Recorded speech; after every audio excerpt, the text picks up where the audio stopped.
allo Bale. Oui c'est bon dama yónni woon.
Bonjour.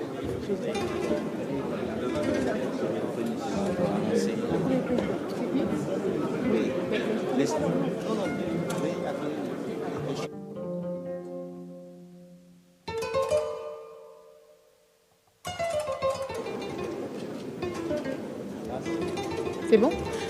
Mesdames, Messieurs, veuillez accueillir les chefs d'État et de gouvernement, s'il vous plaît. Voilà. Très bien, donc nous commençons à accueillir les chefs d'État et de gouvernement.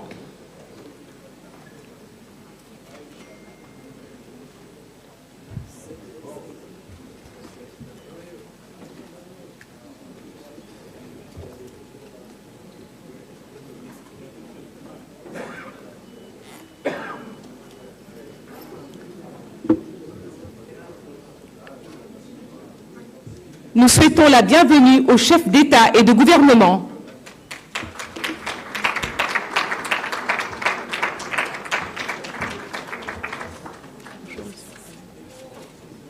C'est bon? Oui? J'y vais?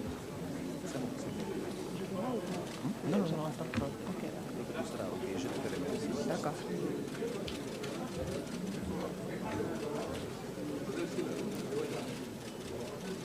Les chefs d'État et de gouvernement en compagnie de son Excellence Monsieur Macky Sall, président de la République du Sénégal.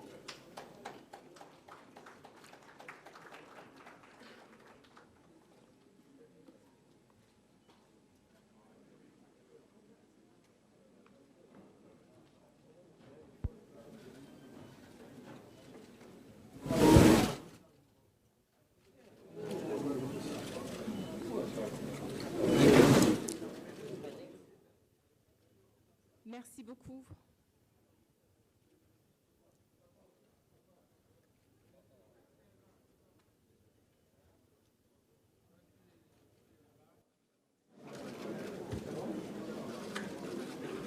Merci beaucoup, messieurs et madame de la presse. Merci beaucoup. Nous allons démarrer la cérémonie.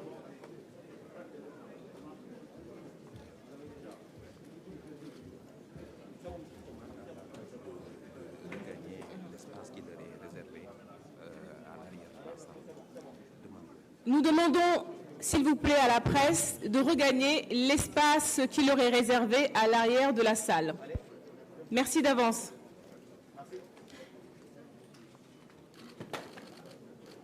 Attention, attendez. Attention.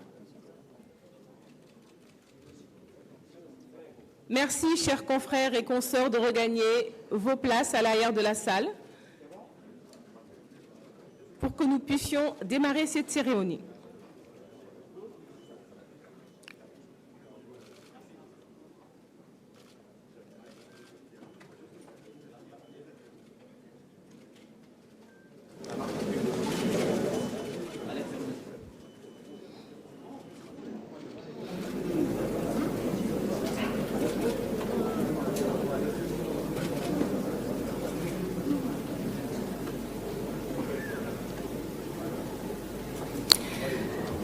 Merci beaucoup. Je suis Dr Nafissatou Diouf et je suis très ravie d'être la maîtresse de cérémonie de ce haut sommet.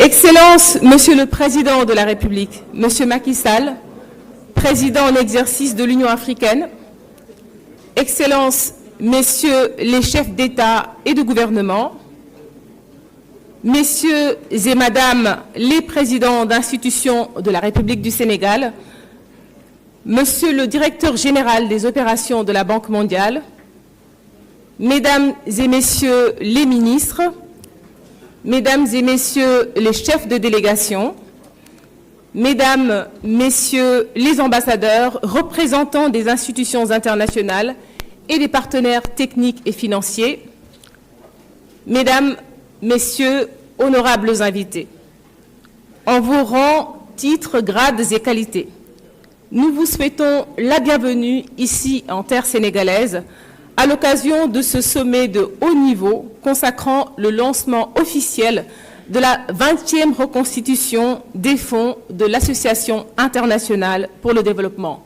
de l'Afrique, IDA. Cette rencontre est une initiative de son Excellence Monsieur Macky Sall, Président de la République du Sénégal, Président en exercice de l'Union africaine et de la Banque mondiale.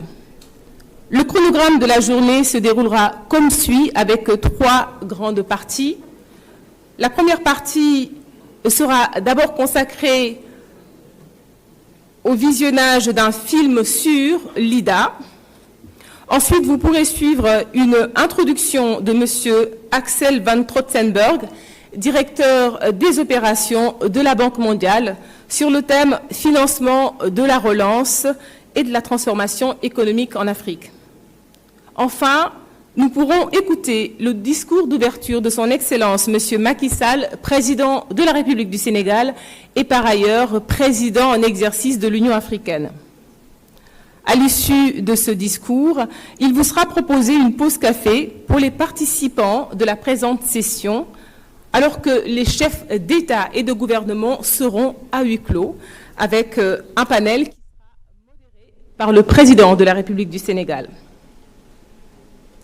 Dans la deuxième partie, en ouverture, il y aura une séance de haut niveau, comme je l'ai dit, modérée par le Président de la République, puis le ministre des Finances et du Budget, M. Abdoulaye Daouda Diallo, fera la lecture de l'appel à l'action en présence des médias. La troisième partie sera l'un des temps forts de cette journée avec le discours de son Excellence M. Macky Sall, Président de la République du Sénégal au Salon Vert. Puis son Excellence le Président de la République du Sénégal offrira un déjeuner en l'honneur des chefs d'État et de gouvernement. Mesdames, Messieurs les chefs d'État et de gouvernement, honorables invités, je vous invite à présent à visionner un film sur l'IDA.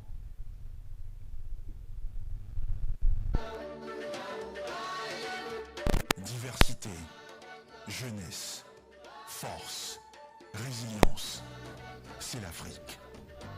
Un continent débordant de potentiel, comptant d'importantes réalisations en matière de développement et résolu à relever tous les défis. L'Association internationale de développement, aussi connue sous son sigle anglais IDA, est un partenaire de longue date de l'Afrique. L'IDA est fière de soutenir la résilience des Africains en investissant dans l'éducation, la santé, l'innovation numérique et les infrastructures, en créant des États probants à travers toute l'Afrique. Aujourd'hui, face aux multiples crises mondiales, l'IDA est plus que jamais déterminée à travailler avec les pays pour relever leurs défis de développement. Avec ce nouveau cycle d'IDA 20, la Banque mondiale se tient prête à accompagner le continent africain à recouvrer les gains perdus et à poursuivre ses avancées sur la voie de la transformation économique. L'IDA fait la différence en Afrique.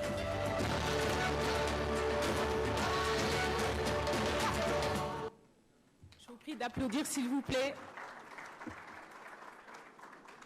Merci beaucoup. À présent, je vous prie, Messieurs les chefs d'État et de gouvernement, honorables invités, à suivre la présentation de M. Axel van Trotzenberg. Il est le directeur général des opérations de la Banque mondiale.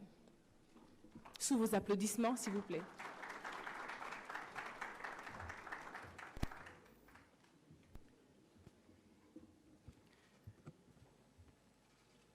Good morning, Your Excellency, President Macky Sall, Your Excellencies, Heads of State, Your Excellencies, Prime Ministers and Ministers, distinguished ladies and gentlemen.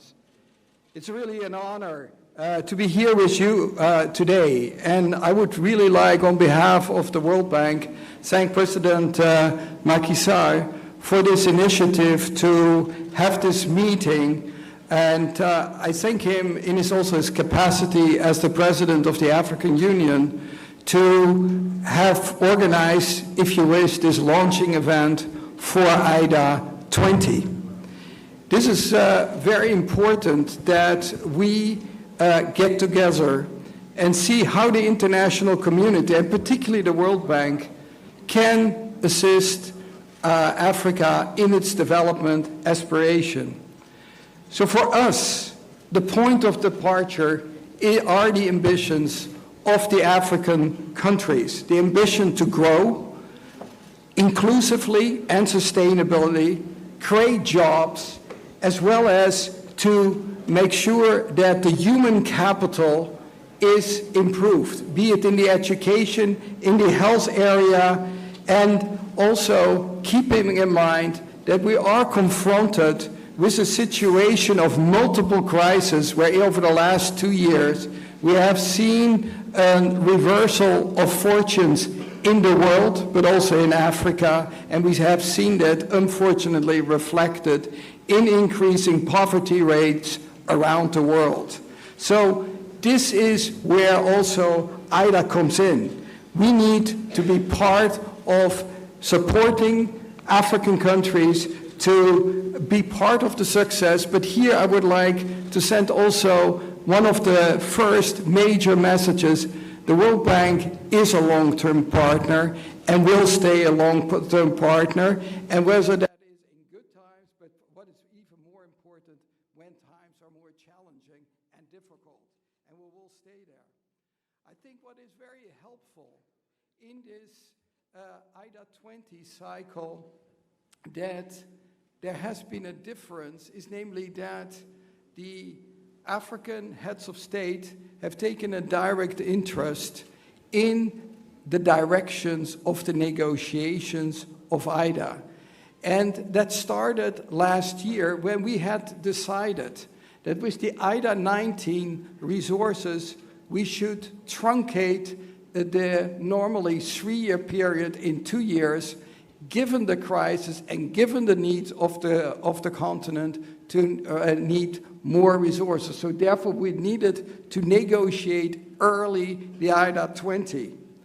What was particularly helpful was that Mr. Alassane Ouattara offered to organize a summit in July of last year to discuss also the strategic directions that IDA 20 may take.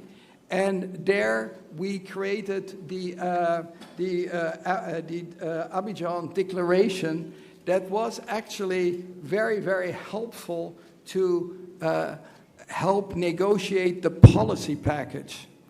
And I would like to mention particularly a couple of ideas that were ultimately reflected in the package. One is jobs, jobs, jobs. This came everywhere. There is an incredible challenge. Every year, millions of young Africans are entering the labor market, and not always all the jobs are available. So a huge emphasis on this.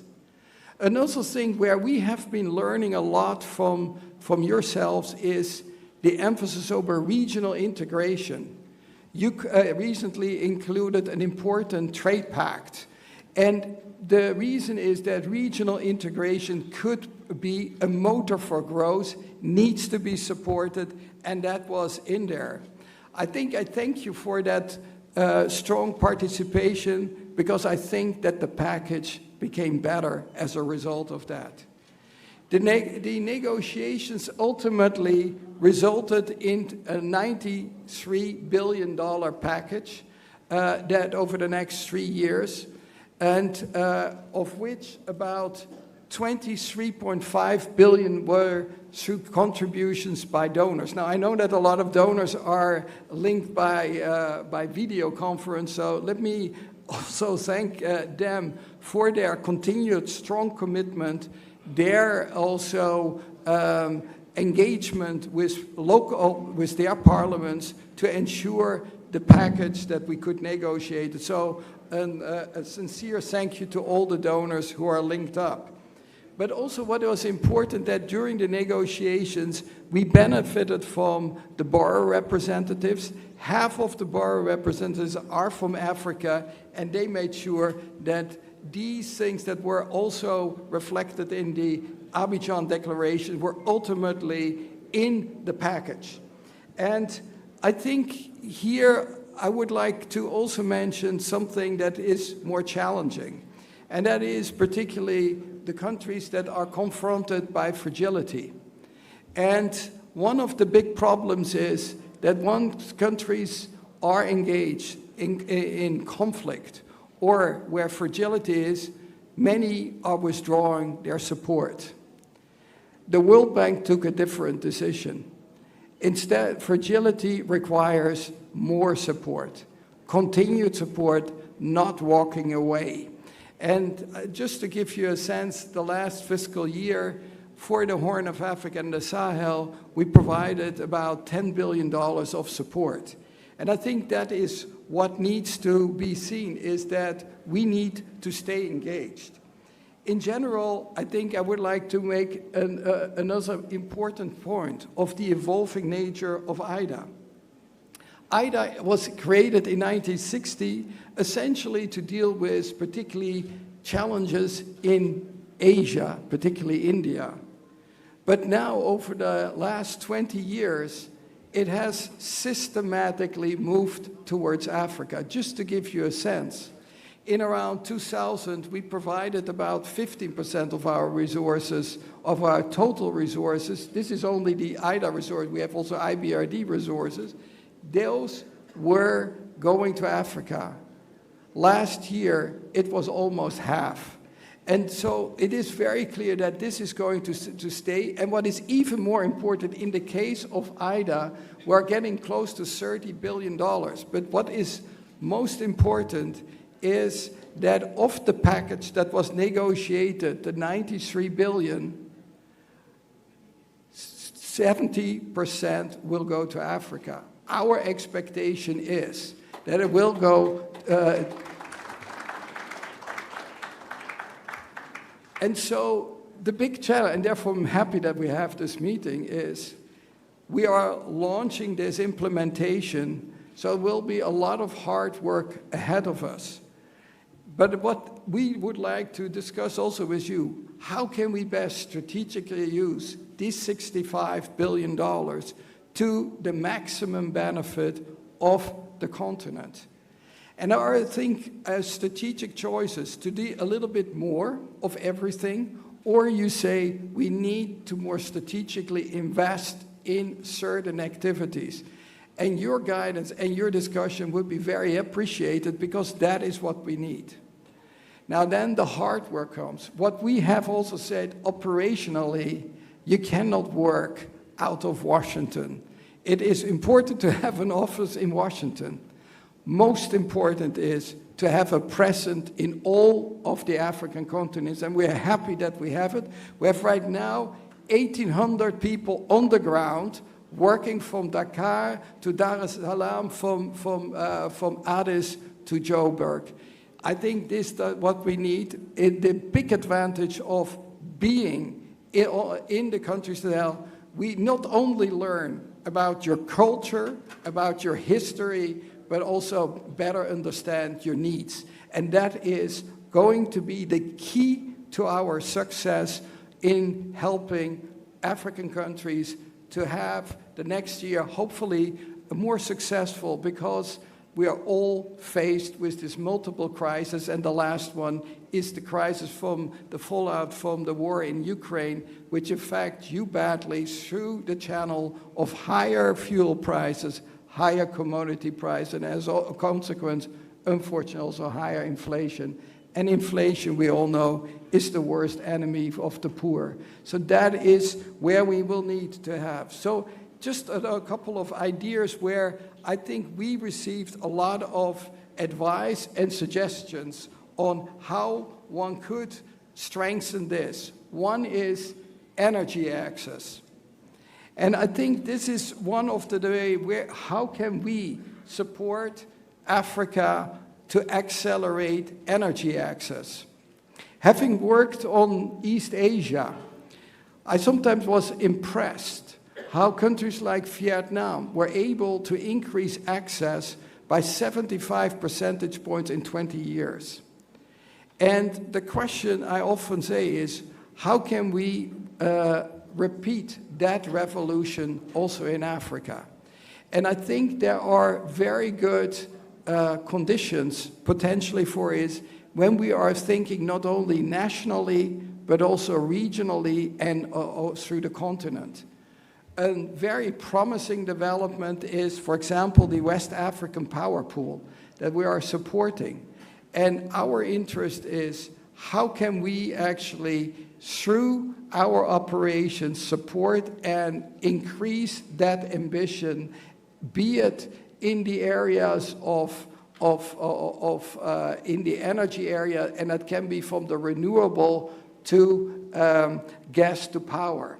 And that you have the necessary base load to actually scale up further the energy. So this is a topic where we are in dialogue, but for us, the interest is, how can we be part of an accelerator in the individual countries? Another important topic is digital. It is now everywhere being talked about, digital revolution, and also the African Union during the presidency of President Kagame in 2019 agreed that the African continent should be completely digitally connected by 2030, meaning all Africans should have access. How can we support it? You see already progress here in the case of broadband, but how can we make that next leap? How can you best use the IDA resources for this? In this context, it seems to me also how one can mobilize here the private sector and use smartly those IDA resources that are needed by the public sector, but see how you can leverage private sector investment in these areas. Again, we would think that we can make a lot of progress. We have already quite a few projects in the pipeline. One plea we would like to make is particularly on the digital development, how one could actually harmonize the regulatory frameworks so that one doesn't face with a plethora of regulatory frameworks that may be not compatible with each other. So this may be also part of the regional integration area. Another area, and that is a more sobering one, that is food security. The crisis and the war in Ukraine have again highlighted the issue of food insecurity. Unfortunately, because of this war, there is an increase, there is a double increase. First, everybody feels the higher prices. Secondly, food insecurity is increasing and infecting millions around the world, including in Africa.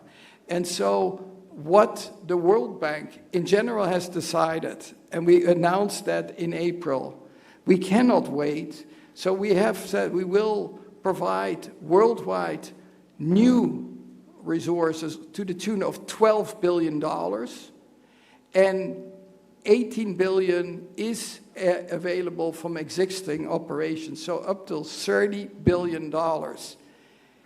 In the first 3 months since April, we have committed almost $6 billion across the world, of which 3.9 billion was to Africa. Demand is high. My sense is maybe higher than the 12 billion that we have indicated. We will respond to this. And what I think is important in this context, we have to have a dual track approach. We have to respond to crisis as well as to the long-term needs, meaning that we have to work towards long-term reduction of food insecurity, and that means better resilience, better agricultural systems. And we have lately provided regional projects, one for West Africa for food system strengthening, and 2 weeks ago for East Africa and Southern Africa. Clearly, a lot more needs to be done. I think there is a good potential that we combine crisis management with also a long-term view, how we can improve the situation. And here, let me just reiterate, we have all the willingness and resolve to help you in this regard, because this is core development. I reminded the board of the World Bank when we discussed the East African food system strengthening project 2 weeks ago, that I said, here we are sitting together almost 50 years after the 1974 conference that was meant to eradicate hunger, and we still have this. This is not a good signal of the international community. We have to do better, and the only way to do it is together see how we can confront this problem and once and for all help solve it. And you will be able to count on World Bank support on this. But when we are thinking of food security, it is not only on agriculture system. We need also to think of social protection systems. And I think the good news is we learned a lot over the years that we need to have much better social security systems. We learned a lot from the Latin American debt crisis to build that, and now in many African countries, we have social protection systems that allow you to react very fast to adverse developments. And I think this was also very important during the crisis of the COVID crisis, that was able to count on social protection measures. We have been scaling this up enormously over the last 3 years. Just to give you we were investing on social protection, health and education, and we put worldwide about $65 billion into the countries to help deal with this very, very difficult challenge.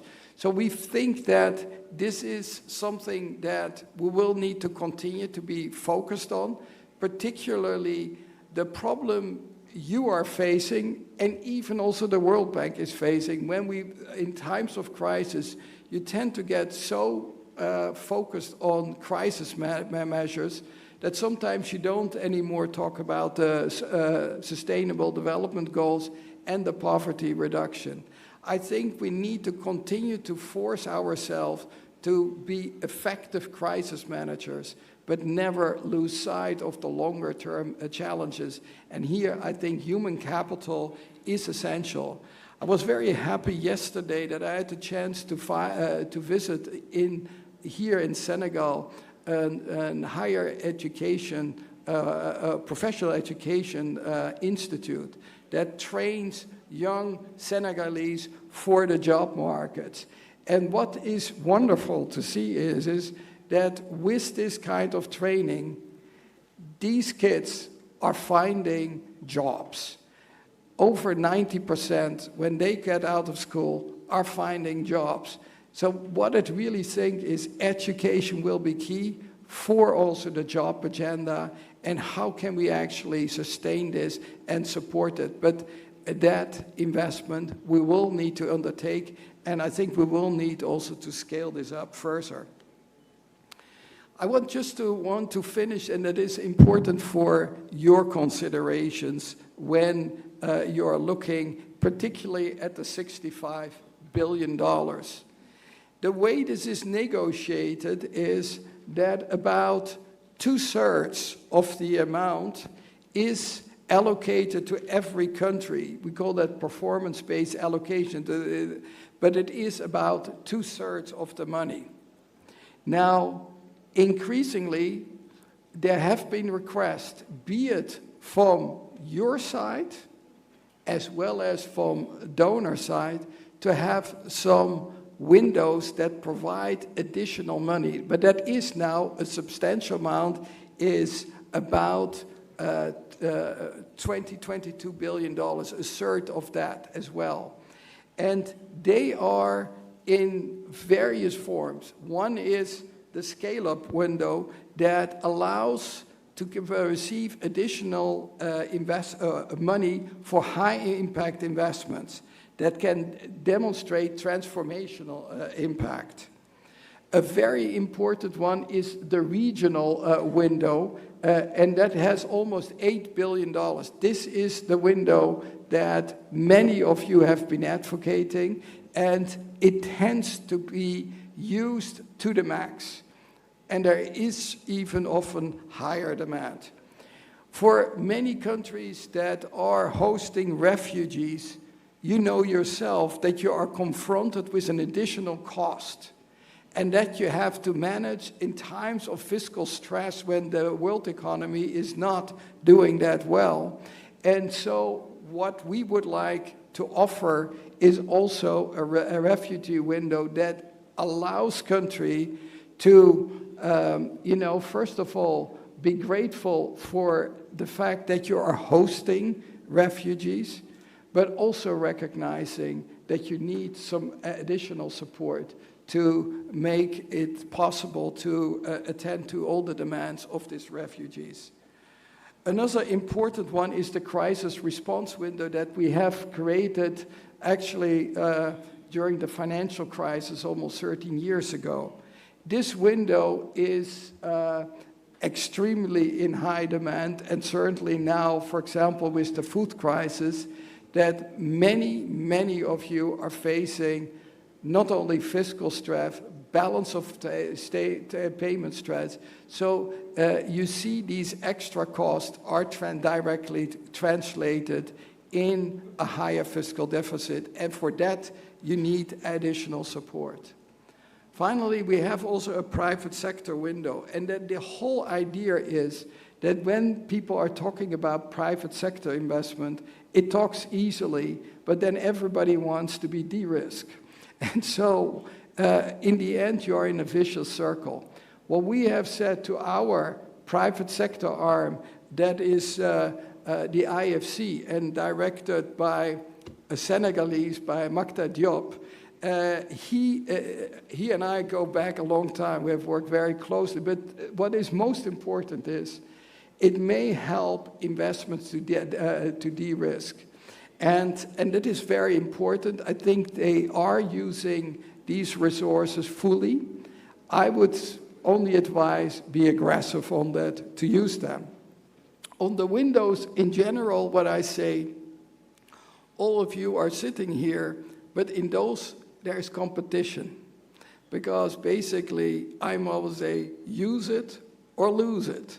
So one of the important things is that these resources are going to where the demand is, and if you have a lot of demand, then indeed you can use a lot of these resources. Let me just say this, that we are very excited about the support we have been receiving from you politically, through also your finance ministers, through your other sectoral ministers in developing the work, because it is one thing to talk about it, it is the other to really develop the projects. And we have been impressed.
We're back.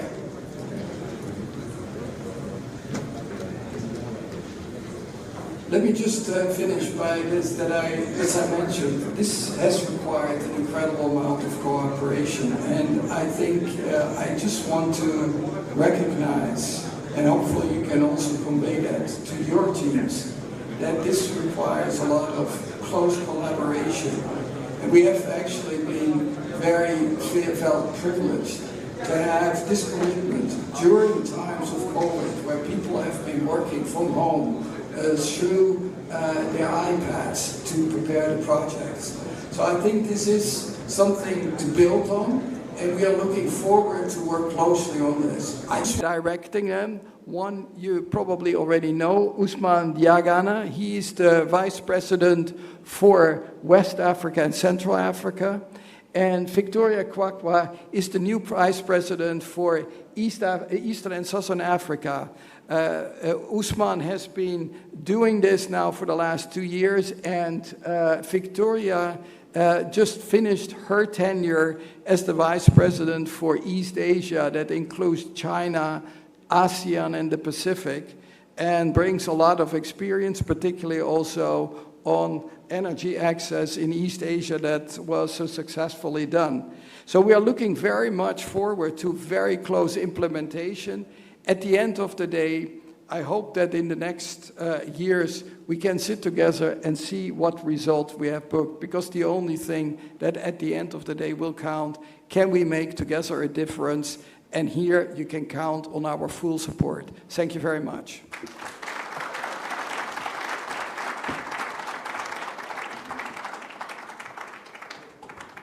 Merci beaucoup à Monsieur le Directeur Général des Opérations de la Banque mondiale, Monsieur Axel van Trottenberg, qui faisait une présentation sur les financements de la relance et de la transformation économique en Afrique. Il est revenu sur l'importance pour l'ensemble des parties prenantes. He spoke about the importance for His Excellency, the President of Senegal, Mr. Macky Sall, current Chair of the African Union, for his opening remarks.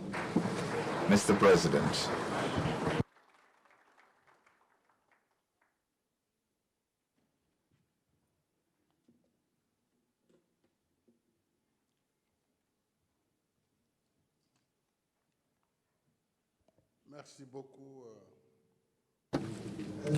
Thank you very much. Excellency President Denis Sassou Nguesso, President of the Republic of Congo, Excellency President Muhammadu Buhari, President of the Federal Republic of Nigeria, thank you for your presence. Thank you also to His Excellency George Maniweya, President of the Republic of Liberia. Thank you, Excellency Mr. Julius Madabio, President of the Republic of Sierra Leone. Thank you and welcome to His Excellency Mr. Omaro Sissoko Embalo, President of the Republic of Guinea-Bissau. Thank you to His Excellency, Her Excellency, Madam Samia Tolu Hassan, President of the United Republic of Tanzania. Thank you also to the Vice President of Cote d'Ivoire, to the Vice President of Zambia, to the Prime Minister of Equatorial Guinea, to the Prime Minister of Madagascar, to, I should say, Executive Prime Minister, and thank you above all to attending today for grace this significant gathering with the President. Thank you to Axel, Director General of Operations at the World Bank. Ladies and gentlemen, the Vice President for West and Central Africa, for East and Southern Africa. Chefs de délégation, mesdames, messieurs les ambassadeurs, représentants des institutions, chers partenaires, mesdames et messieurs, je voudrais avant toute chose From the outset, I would like to say that this power cut is a sign of counter-performance that is not acceptable with Et quelque part, il y a quelqu'un qui n'a pas fait son travail. Et en Afrique, on n'a pas la culture. In Africa, we do not have the culture. L'action doit être sanctionnée. We need to sanction this On action ne peut pas avoir because you cannot have such a high-level meeting que les responsables de l'hôtel and that the hotel management acceptent des situations. accept these kind of situations. En réalité, j'ai mis un centre moderne à In actual fact, I have built a modern center in Jamnajo, but because of the Eid, the Muslim sacrifice holiday is approaching and there will be a lot of traffic, we wanted to keep you here in Dakar. But I think that the protocol has to take care of this kind of incident once and for all. This is not tolerable. If you want to make progress, we need to sanction people when they don't do their job. That being said, ladies and gentlemen, I would like to greet you and thank you warmly for your friendship and for gracing this summit for the launch of IDA 20. With your presence, with your participation, you are giving a solemn mark of our commitment in solidarity to serve our common development objectives. I would like to commend and thank the Director General of Operations of the World Bank Group. Thank you very much, Axel, for being with us this morning. Please convey my greetings and thanks to our friend David Malpass. Merci à toutes les délégations. Thank you to all the delegations attending. Je souhaite I wish each and every one of you a warm welcome and nous tenons ces a assises pleasant stay collègues dans in Dakar. We are gathered, dear colleagues, in a context of serious crisis marked by the double impact of the COVID-19 crisis and the war in Ukraine, dépenses liées à la riposte while expenditure with regard to the health response and economic and social expenditure have risen sharply. se sont considérables. Our fiscal margins have shrunk considerably, and vulnerabilities related to debt have been compounded. At the same time, international solidarity instruments that are meant to support our resilience and recovery efforts, such as the G20 initiative to suspend debt servicing and the reallocation, partial reallocation of special drawing rights, SDRs, are not making significant progress. This summit, IDA 20, devoted to considering the modalities for optimum use of resources under IDA 20, is therefore a shining light in the bleak environment. I should like to thank our partners for the historic success of the replenishment of IDA with a record level of $93 billion. I should also like to thank my colleague, President Alassane Ouattara, for kindly accepting to carry with us the advocacy in Abidjan for the replenishment of IDA resources. With regard to the use of these resources, I would like to commend the brilliant presentation by Axel. So when it comes to the use of these resources, our priorities and emergencies are many. Among them, we have top priorities, and particularly job creation. We said jobs, jobs, jobs for the youth, as well as creating income-generating activities, mainly for the youth and women, who are the majority of our African population. Investing in education and training, vocational training, as the Director of Operations said earlier, we have understood that we need to change paradigms when it comes to training and education. Our people is young. Our population is high. So it is unsustainable for our states to keep finding outlets in the labor market for all of our graduates. So we had to find alternative ways of training and job creation. Therefore, we need to make sure that we give employability to this youth, but not stick to the beaten track of post-independence training of elites who are masters of theory and lip service, but cannot do anything concrete. So this change of paradigm is paramount when it comes to vocational training. The other priority is capacity building to respond to crises, health and food crisis, as we experienced in the past couple of years. Exploitation of our resources for fair and equitable energy transition in order to ensure universal access to electricity.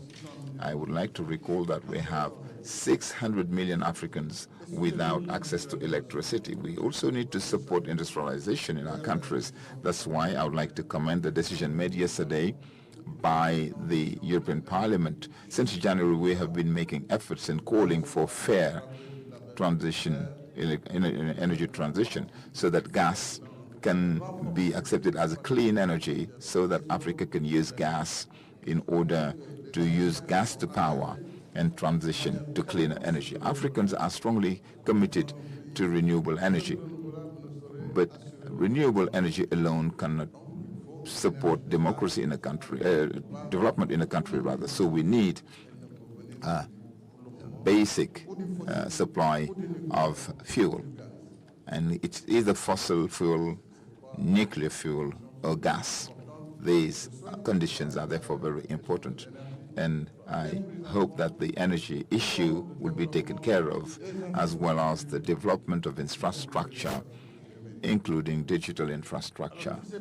So all of these priorities are in line with the Abidjan Declaration of 2021, which we have already validated last year.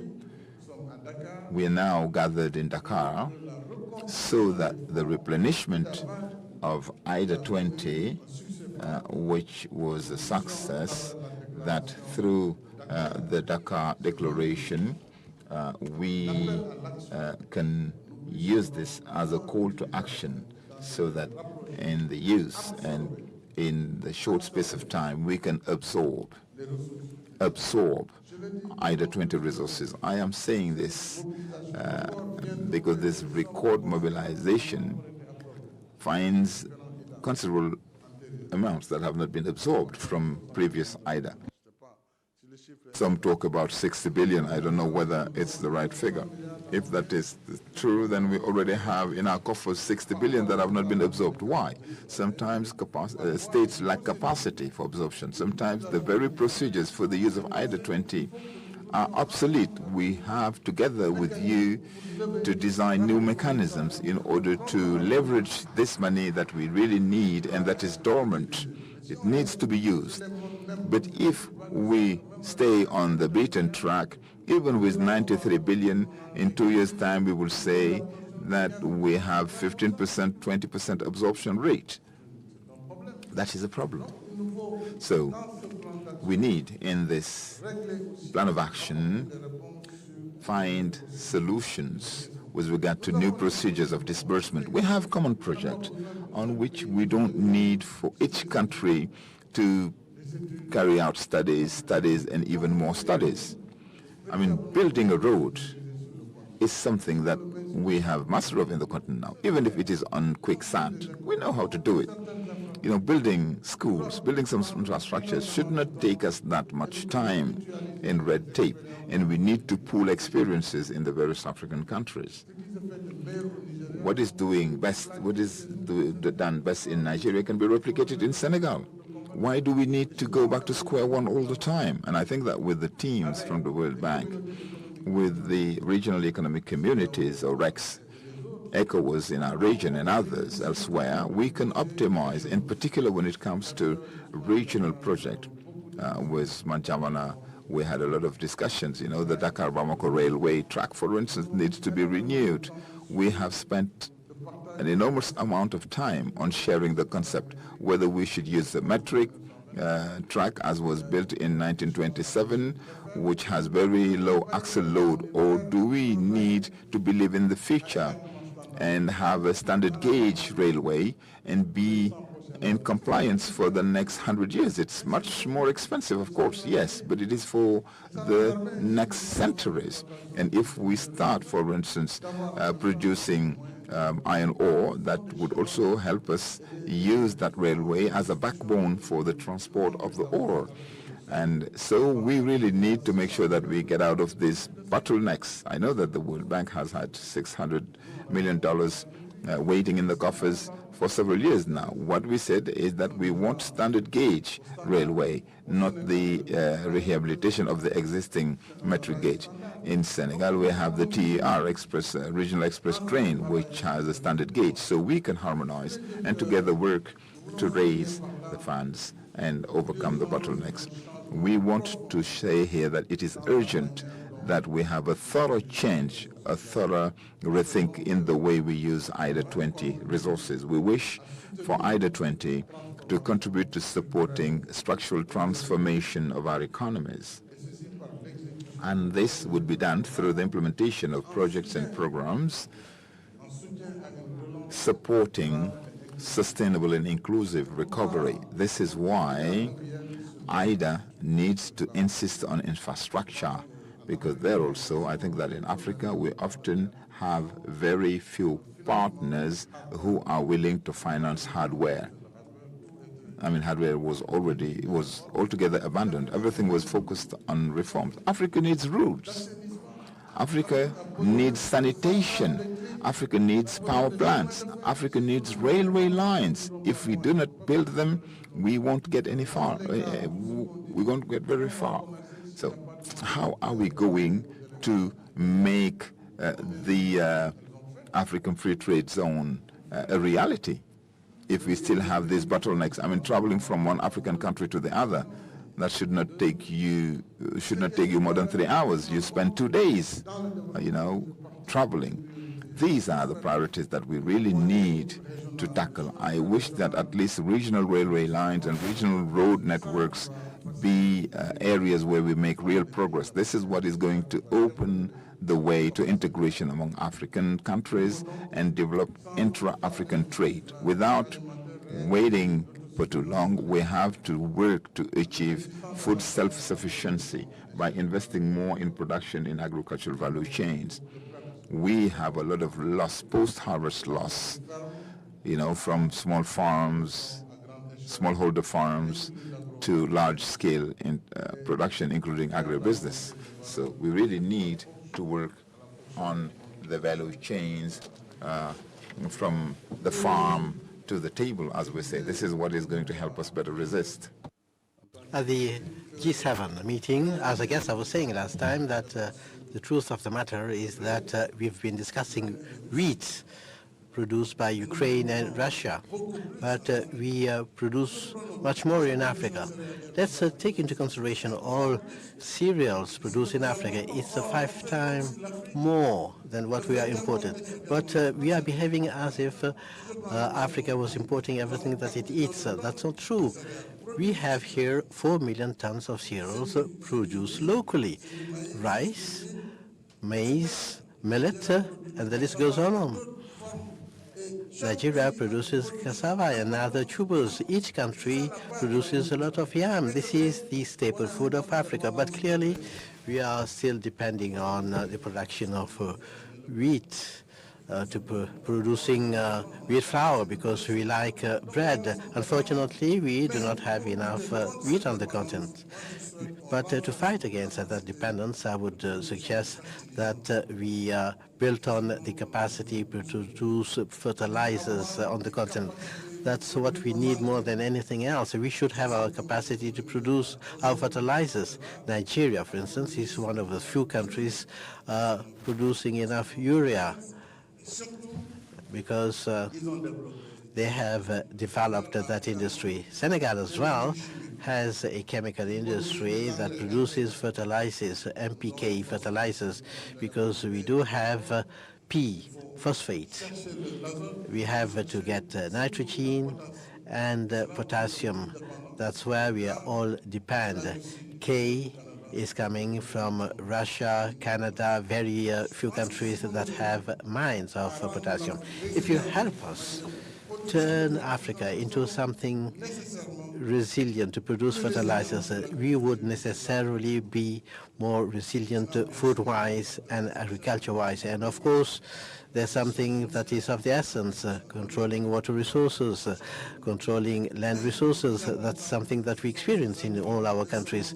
But what we really need is proper inputs, good quality seeds, fertilizers. We need to control our water resources because we have 60% of arable land across the world. We shouldn't be talking about famine in Africa. We need resources in the agricultural sector, and we are happy to see that IDE 20 has considered that the food crisis is one of our priorities. And this indeed recalls how important food self-sufficiency is for our countries.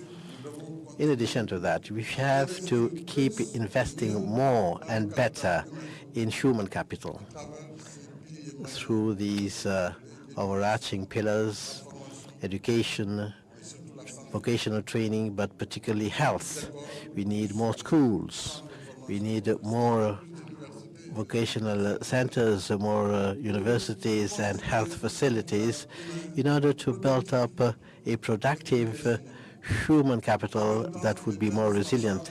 By the same token, it's needed to support the emergence of a national private sector that would be sustainable, particularly the culture of entrepreneurship through innovating funding resources. In Senegal, for instance, we have a board for rapid entrepreneurship for women and youth, which is a single window system to promote entrepreneurship, the empowerment of women, and the financing of youth projects with soft conditions, because these youth and women do not have the collaterals required by the banking industry. This is a pattern that we can share. It works quite well, but it needs resources. We need to set up private sector promotion windows of IDA to support this innovating type of mechanism. That would be a good way to contribute to fighting social inequalities, supporting women, and supporting the youth that are creative, ambitious, determined, but just like I told you, they cannot access mainstream banking networks. Now, support to the energy transition. This remains a priority for our countries.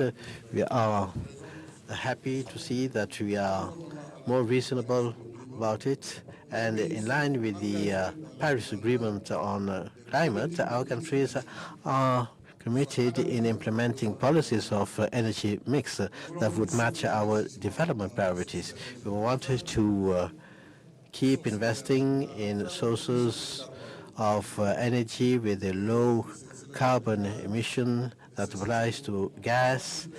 We need to participate to the global effort to control global warming in line with the feeling of differentiated and common responsibility that we have in respect of gas emission. I'm not going to take you back to everything that we said in respect of the International Energy Agency, which in its report has shown that even if Africa would leverage for 30 years all its gas, more than 5,000 billion cubic meters, the emissions that would come out of that consumption over a period of 30 years wouldn't be more than additional 0.5%. So in total, the CO2 emission rate would be 3.5. So Africa is not the continent that pollutes most. But we need to commend the positive developments seen in the partner institutions and countries when it comes to funding gas projects. We are happy to introduce our project, gas to power project, to change all our fuel power stations into gas power stations in order to bring down the level of emissions and cut down the cost of electricity in our countries. Dear colleagues, I've been long. I'm sorry about that. What I'm trying to say is that in coping with our emergencies and priorities, the maximum use of IDA funding is something real. We need budget arrangements that would be relevant in our countries for economic recovery and resilience policies. And for that, in the name of all heads of state, I would like to ask to all IDA partners not to consider that the use of conventional resources that this will extensively and intensively improve the level of deficit. If in our deficit we do not compute IDA concessional resources over a period of 30, 50 years, we will definitely release a space that will be used to resource agriculture health. That issue also of ratio calculation of the budget deficit be revisited to have more space, because we do not have budget space. Even if you give us resources, we will be told that we cannot absorb it, because our deficit is to the tune of 4%, 5% in Africa. Well, in Africa, if we do not have a 5% deficit, how are we going to manage? Or shall we ask the state to do everything everywhere? So we have to initiate these reforms. I'm not even talking about security here. A country such as Nigeria has been coping with Nigeria for the past 10 years. How many billions have been used to control Boko Haram and terror? Mali, as we speak, Niger, Burkina Faso, they are devoting sometimes 25% of the budget for military expenditure to really rescue the sovereignty, the territorial sovereignty of states that are threatened in their own existence. So we have to call a spade a spade. We should not apply universal regulations, because nothing is universal in nature.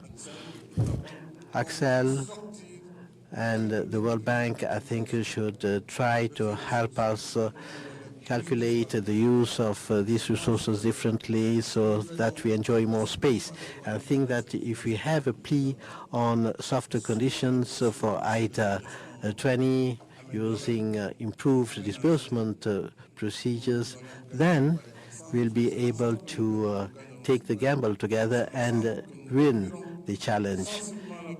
Together we will win, together we will drastically shrink poverty, create resources in Africa, because this is something that may be happening in Africa. I would like here to stress that the reactive response of the World Bank and the International Monetary Fund in economic and social response against COVID-19 pandemic. We have seen that sometimes you can speed up the process when you want to,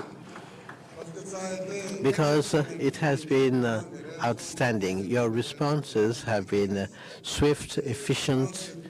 So in this two-tier kind of crisis, we would like you to continue with this pace, keep up with this pace. And as you said, if we have more teams on the continent that have the necessary authority for non-objection, then we will gain in time and efficiency. And I would like to plea here so that the World Bank works more with us to increase the volume of disbursements, which is fairly low compared to commitment. That would be a very strong move in this period of deep crisis, whether it's economic and financial. Country-wise, it will be our obligation to continue good governance policies in public affairs, improving budget and fiscal revenues, and We need also to promote private-public partnership that is likely to lighten the share of the state in some investments and therefore reduce the level of indebtedness. Let me reiterate here our appreciation for the constant and relentless support of our bring together d'offrir à nos populations de meilleures conditions de vie. Et c'est la finalité même de l'IDA, et c'est la raison d'être de ce sommet dont je déclare maintenant ouvert les travaux, et je vous remercie de votre aimable attention. That's the reason why we have this summit conference that I declare open. Thank you very much.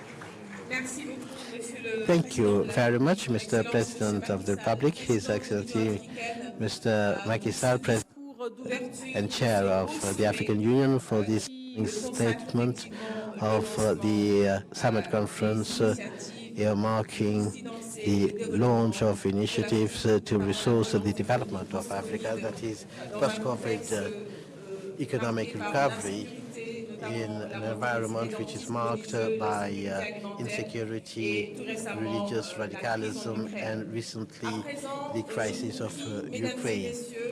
Now, ladies and gentlemen, you are kindly requested to allow heads of government to go to the closed-door meeting room that will be facilitated by the President of the Republic. Please remain seated if you're not part of that closed-door meeting. Thank you very much. Merci de...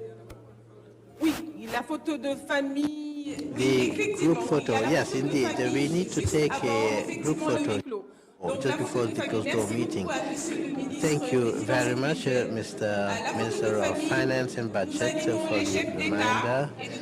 The heads of state and government are kindly requested a group picture that will be taken in Zone K.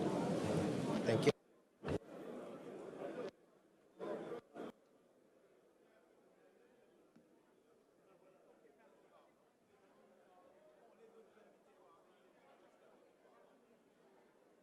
Les autres invités sont invités, voilà, à rejoindre la pause café juste dans le hall de la salle flamboyant. Donc en sortant juste pour la pause café. Merci.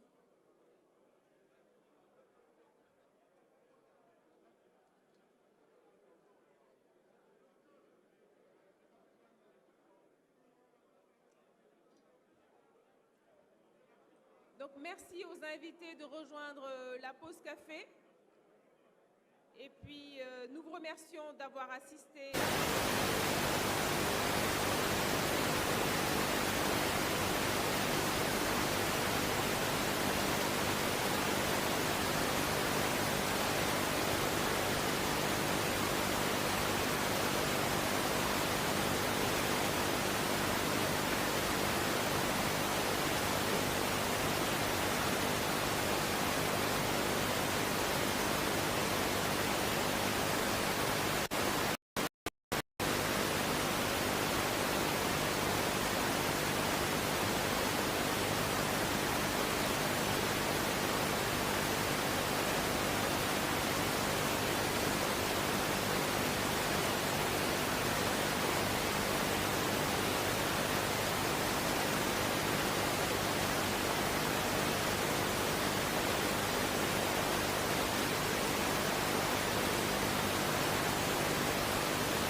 No.